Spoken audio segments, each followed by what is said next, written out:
Greetings, friends around the world. This is Dr. Bob Thiel for the Bible News Prophecy Channel. Are we going to have an irreversible collapse of industrial civilization by 2030? Well, there's a recent report from NASA and another report from another governmental agency that suggests that this may happen. There was a new study sponsored by NASA's Goddard Space Flight Center. It's highlighted the fact that global industrial civilization could collapse in the coming decades due to unsustainable exploitation of resources. In other words, because humans are too greedy. The report says, look, a lot of times people talk about the end of the world, it seems like it's a fringe thing or controversial, but they're saying, quote, the process of rise and collapse is actually a recurrent cycle found throughout history. So they're saying, look, don't think this is alarmist that someone's saying, geez, the world may end, because it's really going to do so. And they've said things like the fall of the Roman Empire and the other civilizations throughout history. But basically they feel that greed seems to be a major factor in this. Now, can the world actually end then? Well, there's another report. This one's from the UK Government Office of Science. And it's warned that we're going to run out of food because the population's going up in water, and we could have an energy crisis could create what they call a perfect storm, which is a term I don't really like because it implies it's good, but a perfect storm that will lead to catastrophe. What does the Bible say about those types of things? If you've got your Bible, you might want to follow along. I'm going to read a couple of things that Jesus wrote.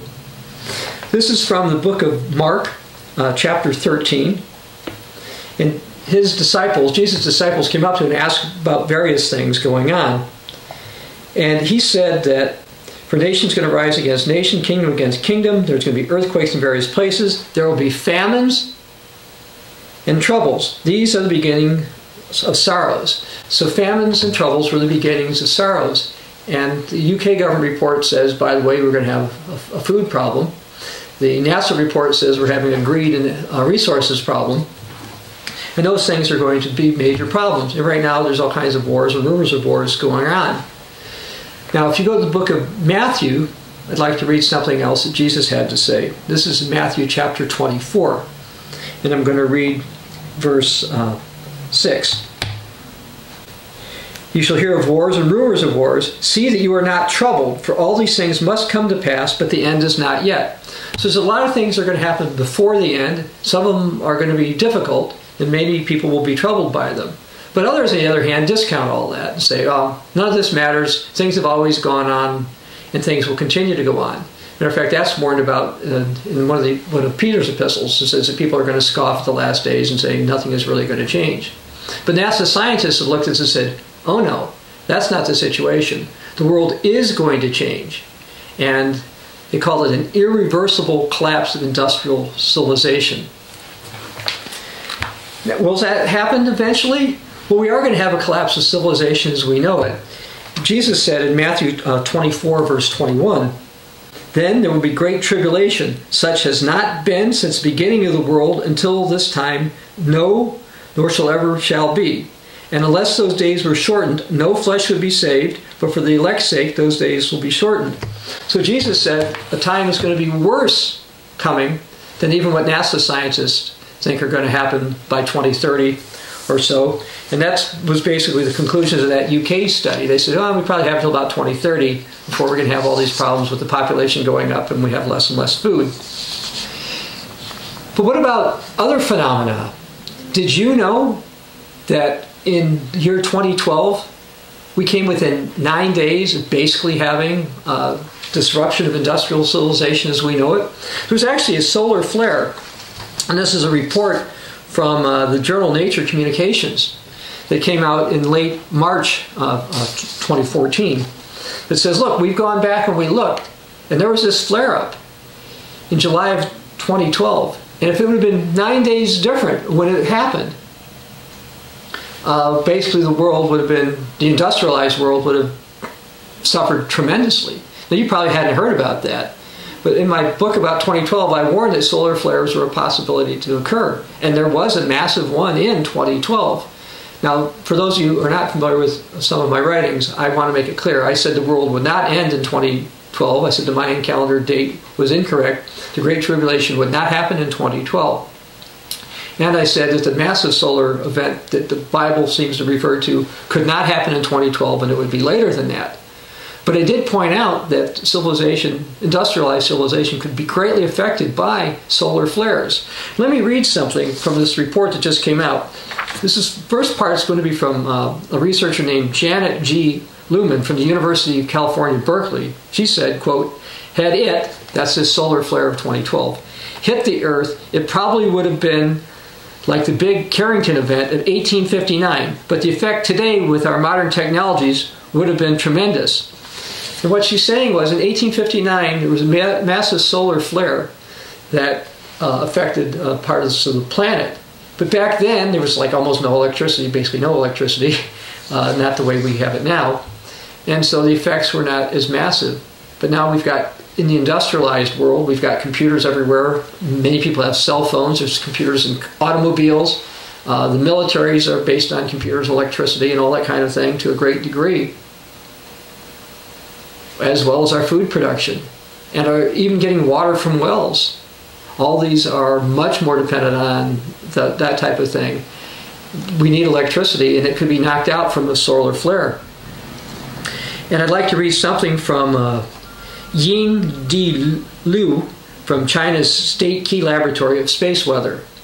An extreme space weather storm, a solar superstorm, is a low probability, high consequence event that poses severe threats to the critical infrastructures of modern society. The cost of an extreme weather event, if it hits the Earth, could reach trillions of dollars with potential recovery time of 4 to 10 years. Therefore, it is paramount to the security of the economic interests of modern society to understand solar superstorms, he warned. 4 to 10 years. Now, some people believe the tribulation lasts 7 years. Some say it's 2.5 or 3.5 years. But that's within this time frame. They're saying if a massive solar flare hit, industrialized civilization would be knocked out. Now, while I do believe that the Earth is going to be hit by high heat, that will not be till after the start of the Great Tribulation. But that does not mean that we cannot have other food shortages before, because Jesus said that that could happen. Solar flares before, we have them frequently. Solar flares to knock out things, perhaps. We've also got the capability right now to do man-made solar flares. What does that mean? Not that humans are going to go out and actually make solar flares, but there's a type of bomb called an electromagnetic pulse bomb, which apparently strategically launched in 2 or 3 places over the United States, high enough up, in theory could knock out the U.S.'s ability to basically do almost everything in its modern industrialized society. And some say that would drive us back to the Stone Age.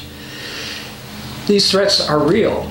NASA realizes that the threats to humanity are real. Jesus said time's going to be worse than what's been happening throughout history. NASA said these things have happened throughout history. So when you hear about the coming Great Tribulation, you hear about warnings from the Bible, especially if you're not a Bible believer, don't just discount them and say, oh, people have said this forever. Because not only did Jesus warn these things are going to come to pass, modern scientists more and more are looking at greed, looking at what's going on the planet and saying, you know what? Problems are going to happen. If you go back to the book of Genesis, the late Herbert Armstrong used to tell stories about the 2 trees in the book of Genesis. One was called the tree of life, and the other was called the tree of the knowledge of good and evil.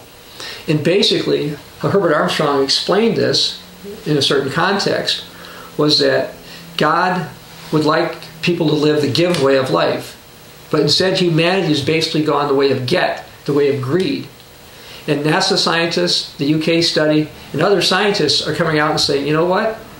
The way civilization is happening, or going, is going to lead to a collapse. NASA said it was an irreversible collapse of industrialized society. Most of you live in an industrialized society who are watching this, because this is being taped. It's going up on a computer. It'll be available on a YouTube channel, or Bible News Prophecy channel. So all kinds of technologies are involved, yet we now face a threat to these type of things. Now the good news is, as Jesus said in Matthew 24, God is not going to allow all humanity to be destroyed, but that God is going to intervene.